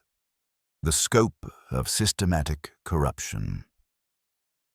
"Watson," Holmes called one evening, beckoning me to examine a particularly damning section of his analysis. "Observe the mathematical precision with which this conspiracy operated. The Sterling brothers were not merely bribing individual officials. They had constructed an entire parallel system of justice. I studied the elaborate chart he had created, showing connections between payments, court decisions, and subsequent criminal activities. The pattern was both elegant and horrifying in its systematic nature. They were manufacturing criminals, I breathed, and beginning to grasp the full scope of the operation. Precisely. Consider the methodology we observed in both the Grimsby and Blackthorn cases. An innocent man drugged with chloral hydrate, rendered unconscious and amnesiac, then discovered at a crime scene with overwhelming circumstantial evidence. But this was merely one tool in a comprehensive arsenal of judicial manipulation. Holmes moved to another section of his wall-mounted analysis. Every major financial crime in London over the past 5 years corresponds with payments to specific security consultants, police inspectors, and court officials. They didn't just exploit existing weaknesses. They created them and then ensured the legal system would protect their activities while punishing convenient scapegoats. The continuing danger. Our analysis was interrupted by the urgent arrival of Inspector Lestrade, whose usually composed demeanor showed signs of considerable strain. "Holmes, we've had another near miss," he announced without preamble. A railway clerk named Alfred Pike was scheduled for execution next week on charges of embezzlement. We discovered the evidence against him was fabricated using the same methodology as the Grimsby case. Holmes sprang to attention. His earlier lethargy completely vanished. The same chemical compound? Chloral derivative administered in his evening ale at a public house he frequented. Pike remembers nothing of the crucial night when the books were allegedly altered. However, we received an anonymous communication. Lestrade produced a folded paper, pointing us to examine the hospital records. Pike was under medical supervision for appendicitis during the time he supposedly committed the embezzlement. Holmes examined the anonymous note with intense interest. The handwriting was feminine, precise, and unmistakably familiar. "Miss Whitmore continues her independent investigation," he observed. "While we analyze patterns, she acts to prevent immediate injustices." Strategic revelation, Thomas Grimsby, now recovered sufficiently to provide detailed testimony, had revealed information that transformed our understanding of the conspiracy's scope. During his forced captivity, he had been compelled to design security systems with built-in vulnerabilities, creating what amounted to a master blueprint for criminal access to London's most secure facilities. "The Sterling brothers forced me to create not just individual lock mechanisms," Grimsby explained during one of our sessions, "but an entire system of coordinated weaknesses. Banks, government repositories, even prison security systems, all designed with hidden access points that only they could exploit." Holmes studied Grimsby's technical drawings with growing concern. "This represents something far beyond simple criminal enterprise. Such systematic access to secure facilities could destabilize the entire financial infrastructure of London." The judicial mastermind. Revealed the breakthrough came when Holmes discovered a pattern in the judicial assignments that had escaped earlier notice. Watson observed these court records carefully, and every case involving the Sterling conspiracy was presided over by judges who had received recent promotions or favorable assignments. But there is one name that appears consistently in the administrative chain, someone with the authority to influence judicial assignments and suppress inconvenient inquiries. He pointed to a series of administrative documents bearing the signature of Sir William Thornton, a highly respected High Court judge whose name appeared repeatedly in connection with the manipulated cases. Thornton possessed the judicial authority necessary to orchestrate this entire conspiracy. His position allowed him to assign compromised judges to specific cases, ensure that appeals were heard by sympathetic courts, and suppress any official investigations that might threaten the network. The evidence was circumstantial but compelling. Payments in Whitmore's ledger corresponded precisely with Thornton's judicial decisions, and his administrative influence explained how the conspiracy had operated with such systematic efficiency for so many years. The Southampton confrontation. Our investigation reached its climax when intelligence sources reported that both Dr. Julian Sterling and Sir William Thornton had been observed at Southampton, apparently preparing to depart England aboard a steamer bound for Argentina. Holmes immediately organized a pursuit, understanding that if these men escaped with their knowledge and resources, the full extent of the conspiracy might never be exposed. The confrontation at the fog-shrouded docks was brief but decisive. Sterling, desperate and cornered, attempted armed resistance but was quickly overpowered by Lestrade's officers.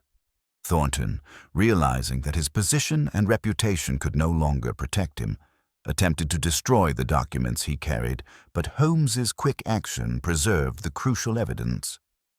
"You cannot touch me, Holmes," Thornton had shouted in his final moments of defiance. "I am a peer of the realm." "And yet," Holmes replied calmly, "justice recognizes no such distinction when confronted with systematic corruption of the law itself." Resolution and justice restored. The capture of Thornton and the Sterling brothers marked the end of a conspiracy that had corrupted British justice for nearly a decade.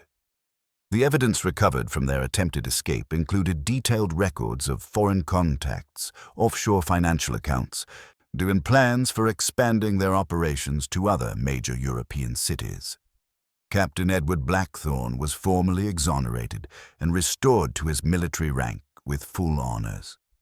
Thomas Grimsby received both official pardons and substantial compensation for his wrongful imprisonment and forced labor. Miss Clara Whitmore, her actions vindicated by the exposure of the conspiracy, announced her intention to establish a foundation dedicated to the legal defense of those who could not afford adequate representation. Final reflections. As we returned to the familiar comfort of Baker Street, Holmes seemed both satisfied and sobered by the case's resolution. "An instructive affair, Watson," he mused, settling into his chair with his violin. "It demonstrates that the greatest threats to justice often come not from obvious criminals, but from the corruption of the very institutions designed to protect society." The haunting melody he played seemed to echo the screams that had first drawn our attention to Blackfriars Prison.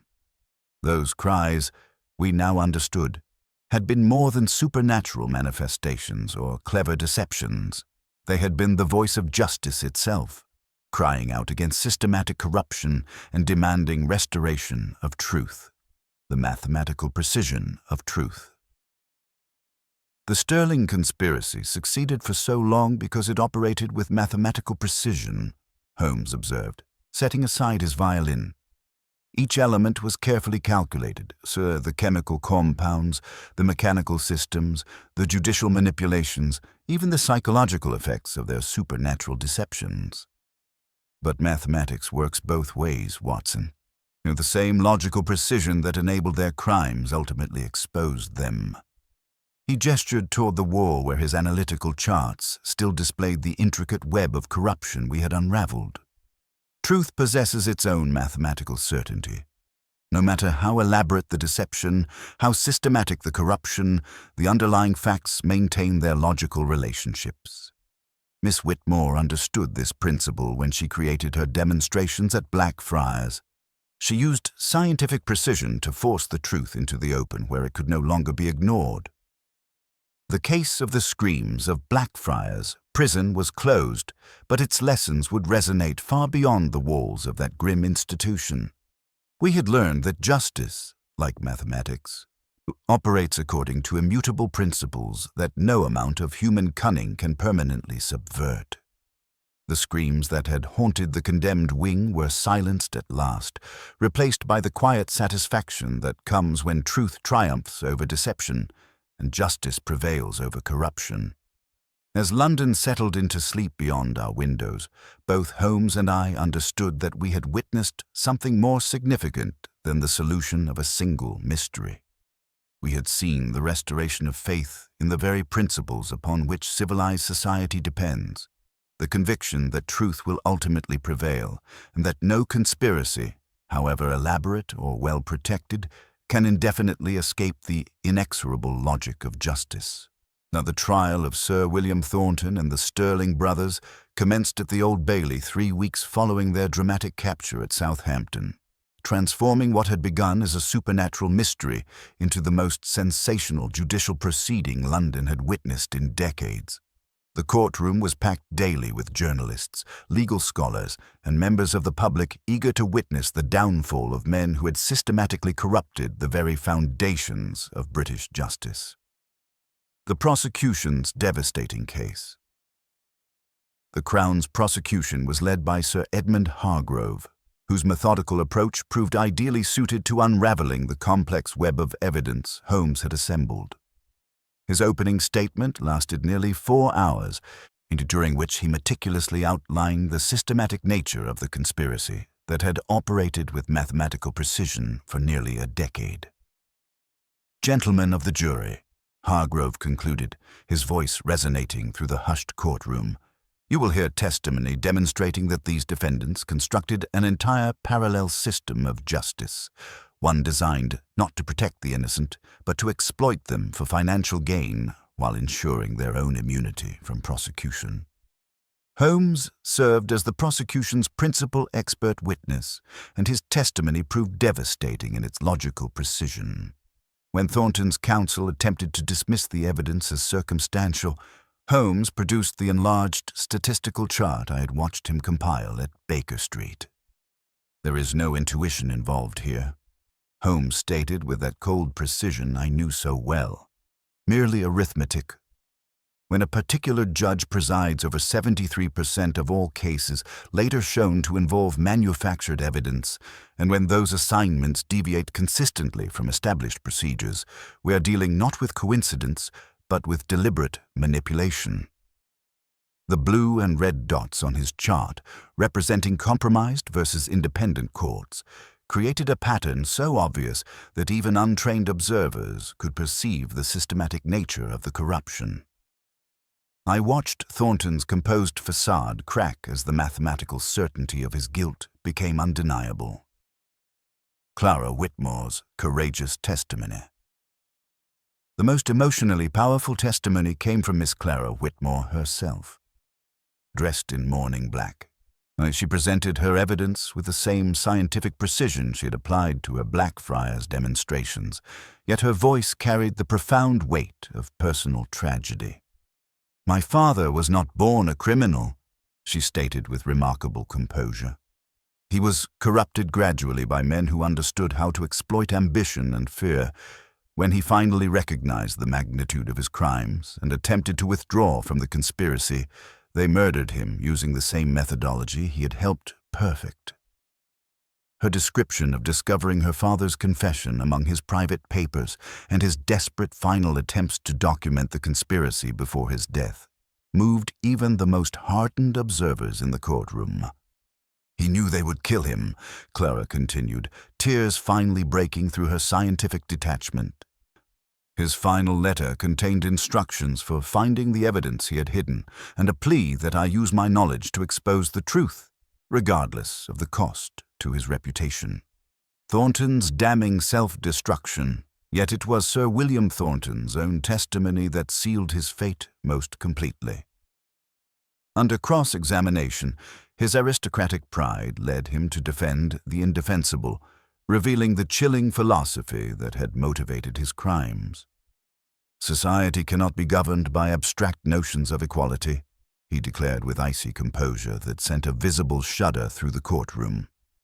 "Certain individuals, habitual criminals, agitators, subversives, represent a threat to social order. If the law may be guided to remove such elements with convenient efficiency, who is harmed thereby?" When the presiding judge pressed him further, Thornton's response was even more damning. "I consider it acceptable to preserve the stability of the state by whatever means are necessary. The masses do not comprehend the burdens borne by those entrusted with maintaining order." Holmes leaned toward me during this exchange, his voice barely audible. "He has pronounced his own sentence, Watson. Whatever sympathy the court might have felt has evaporated entirely." The Sterling brothers' complete collapse. Arthur Sterling, faced with overwhelming evidence and his brother Julian's deteriorating mental state, finally broke under cross-examination. His confession provided the final pieces of the conspiracy's puzzle, revealing details that even Holmes's investigation had not fully uncovered. "It began simply enough," Sterling testified, his voice hollow with defeat. "Sir Julian needed capital for his medical practice, and I required funds for business expansion. Sir William approached us with a proposition, favorable judicial outcomes in exchange for a percentage of our profits. The system worked so efficiently that we expanded it, incorporating more officials, manipulating more cases." His description of how they had recruited Marcus Whitmore for his engineering expertise, and how Thomas Grimsby's specialized security knowledge had made him too valuable to execute, completed the picture of a conspiracy that had grown far beyond its original scope. "We never intended for it to become what it did," Sterling concluded weakly. "Each step seemed justified by the one before it, until we had constructed something monstrous." Justice delivered. The jury deliberated for less than 3 hours before returning guilty verdicts on all counts. The sentencing, delivered by Lord Chief Justice Pemberton with grave solemnity, reflected both the magnitude of their crimes and society's determination to restore faith in its institutions. Sir William Thornton received life imprisonment with hard labor, stripped of his judicial title and all honors. The Sterling brothers were sentenced to 20 years each, with strong recommendations against early parole. All three were ordered to provide complete restitution to their victims and full cooperation in identifying other compromised officials within the justice system. Institutional reform and personal resolution. The trial's conclusion sparked immediate governmental action, and a royal commission was established to investigate judicial corruption, resulting in comprehensive reforms to court administration, judicial appointments, and oversight procedures. The chloral derivative used in the conspiracy was placed under strict pharmaceutical controls, and new protocols were implemented for investigating cases involving claimed amnesia. Thomas Grimsby was not only pardoned, but appointed as a special consultant to the Home Office, his expertise now employed in strengthening rather than compromising security systems.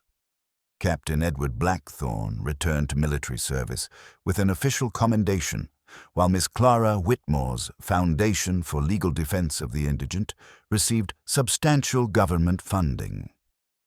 Personal farewells and new beginnings.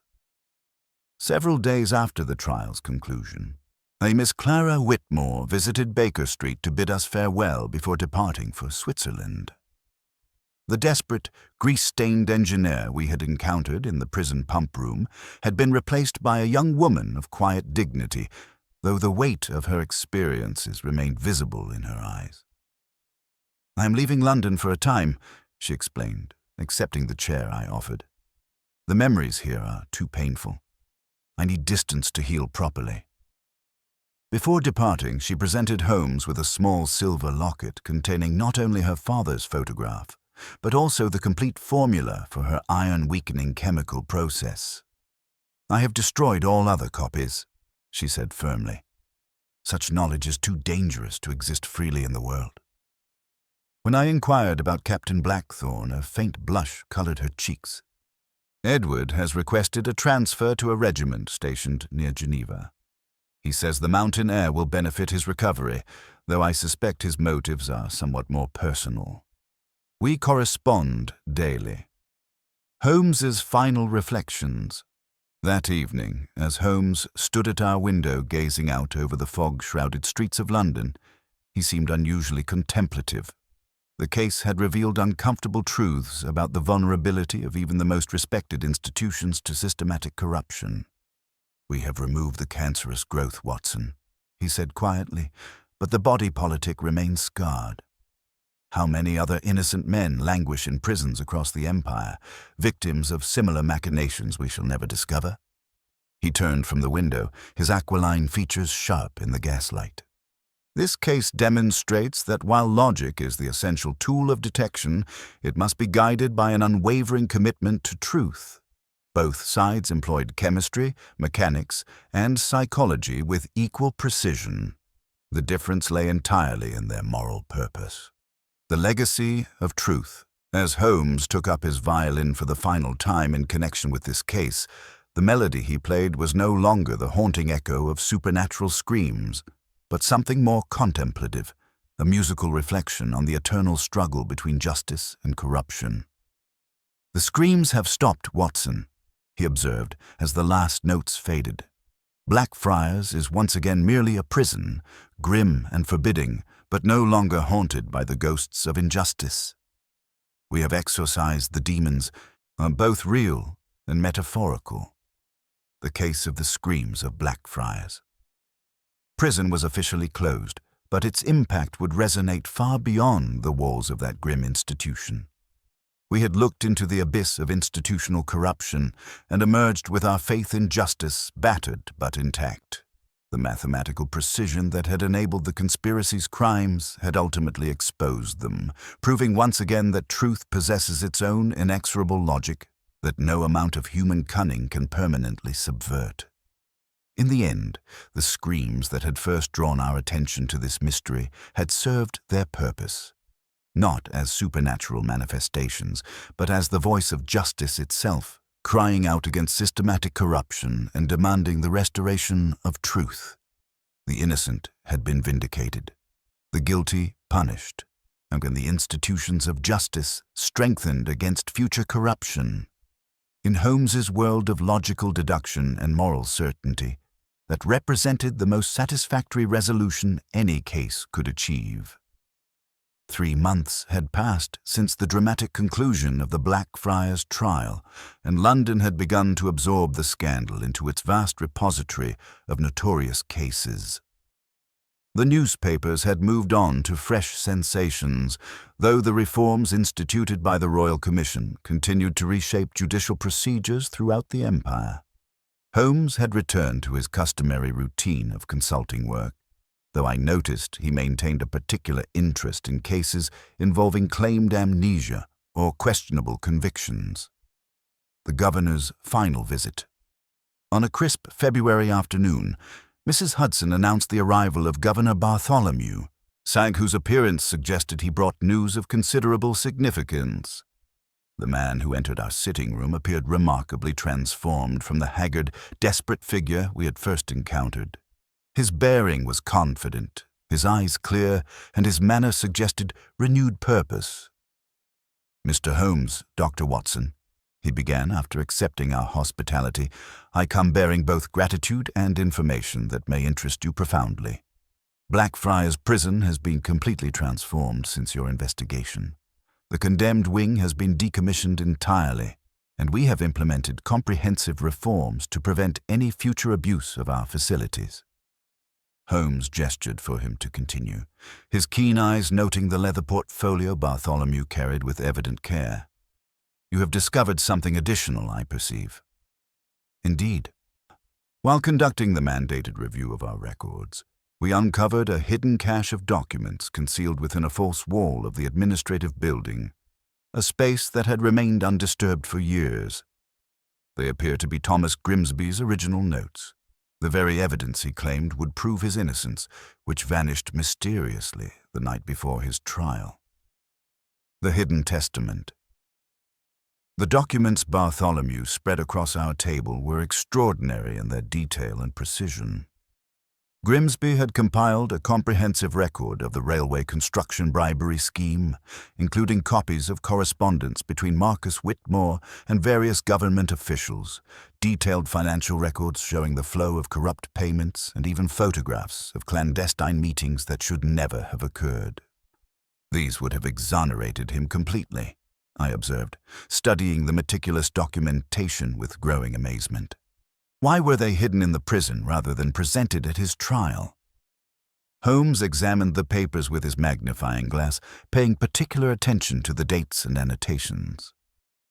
"Because Grimsby never had the opportunity to present them, Watson. Observe these notations in the margins, instructions for their recovery should justice fail. He anticipated his arrest and concealed the evidence where it might eventually be discovered, even if he himself did not survive to present it. The most significant document proved to be a detailed confession written by Marcus Whitmore himself, dated merely 2 days before his murder. In it, he admitted his role in framing Grimsby and expressed profound remorse for the judicial murder he had facilitated.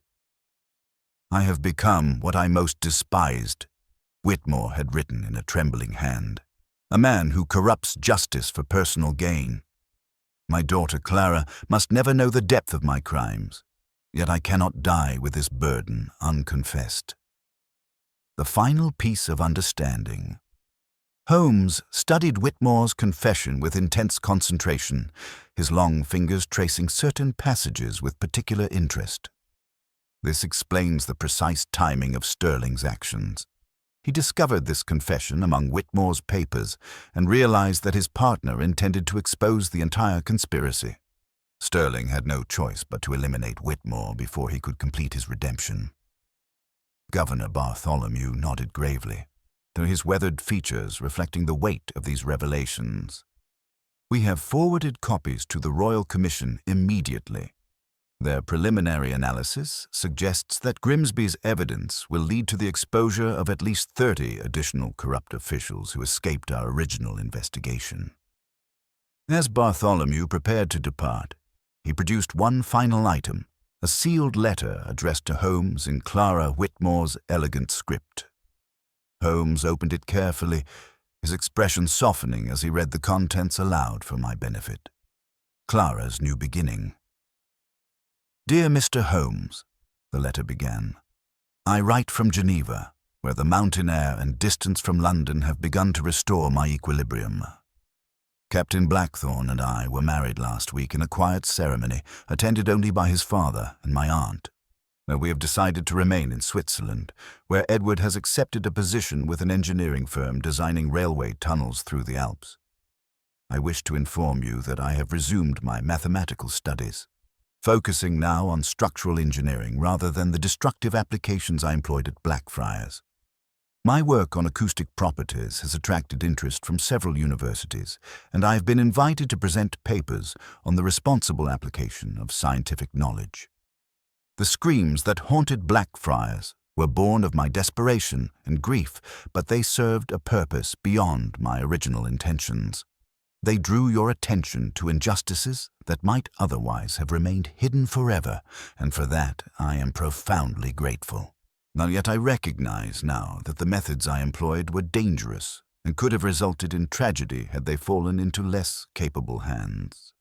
I hope that my future work will contribute positively to society, using the same scientific precision that I once employed for deception, but now dedicated to genuine progress and the protection of innocent lives. My father's crimes cannot be undone, but perhaps his daughter can create something good from the ruins of his legacy." Holmes's philosophical synthesis. Holmes folded the letter carefully, his expression contemplative as he moved to the window overlooking Baker Street. A remarkable young woman, Watson. She possessed the intelligence and determination to expose a vast conspiracy, and yet also the wisdom to recognize when her methods had become as dangerous as the crimes she sought to reveal. He gazed out at the fog-shrouded street below, where the familiar rhythm of London life continued unaware of the great drama that had unfolded in its midst. This case has demonstrated something fundamental about the nature of justice and truth. The Sterling conspiracy succeeded because it operated with systematic precision, corrupting the very institutions designed to protect society. Yet it was ultimately exposed through the application of that same logical precision, turned against the conspirators themselves. I joined him at the window, reflecting on the extraordinary journey that had begun with supernatural screams and ended with the exposure of institutional corruption on a massive scale. What of the other victims? Were Holmes, the innocent men and women who suffered before we uncovered the conspiracy? The Royal Commission is reviewing every case connected to the compromised officials, Holmes replied with quiet satisfaction. Governor Bartholomew estimates that dozens of wrongful convictions will be overturned and substantial compensation provided to those who suffered unjustly. It is imperfect justice, Watson, but it represents society's commitment to correcting its errors when they are exposed to the light of truth. The mathematical certainty of justice. As evening fell over Baker Street, Holmes returned to his chair, his long fingers steepling beneath his chin in that characteristic pose I knew so well. "You know, Watson, there remains one aspect of this case that continues to fascinate me from a purely scientific perspective. Miss Whitmore's acoustic demonstrations at Blackfriars were scientifically brilliant, yet they also tapped into something primal, humanity's instinctive fear of the supernatural. Our tendency to perceive patterns and agency where none exists." He gestured toward the chemical apparatus on his workbench, where several of his analytical instruments still bore traces of the compounds we had analyzed during our investigation. She understood that rational minds could be manipulated through carefully orchestrated appeals to irrational fears. The screams were merely vibrating air molecules, the twisted iron nothing more than applied chemistry. Yet together, they created a narrative of supernatural intervention that captured the imagination of everyone who encountered them. The fire crackled in the grate as Holmes reached for his violin and the instrument that had accompanied so many of our investigations. The melody he played was neither haunting nor melancholic, but rather contemplative, a musical meditation on the complex interplay between reason and emotion, justice and mercy, truth and deception. "The case of the screams of Blackfriars Prison," he said as the final notes faded into the comfortable silence of our sitting room, "represents perhaps the most complete demonstration of scientific method applied to criminal investigation that we have yet encountered. Every element, the chemical analysis, the acoustic engineering, the statistical patterns, the psychological manipulation, required systematic application of logical principles to expose the underlying truth, the enduring victory of reason." He set down the violin and fixed me with that penetrating gaze I'd learned to respect above all others. "Yet it also demonstrated something equally important, Watson. Logic alone is insufficient without moral purpose. Both sides in this affair employed scientific precision with equal skill. The difference lay entirely in whether that precision served truth or deception, justice or corruption." As I prepared my notes for the final documentation of this extraordinary case, I reflected on the profound impact our investigation had achieved. The screams that had terrorized Blackfriars Prison were silenced forever, but their echoes had reverberated throughout the British judicial system, enforcing a reckoning with institutional corruption that would strengthen the foundations of justice for generations to come. The fog pressed against our windows as night descended over London, that vast city containing countless mysteries yet to be solved, countless injustices yet to be exposed. But within our modest sitting room at 221B Baker Street, there burned a light of reason and justice that no amount of darkness could extinguish. The indomitable spirit of Sherlock Holmes, consulting detective and eternal guardian of truth in an uncertain world. The mystery of the screams had been solved, the conspiracy exposed, and justice restored. Yet as Holmes returned to his evening's work, I understood that for him, the greatest satisfaction lay not in any single victory, but in the knowledge that reason, properly applied, remained humanity's most powerful weapon against the forces of deception and corruption that would always threaten the foundations of civilized society.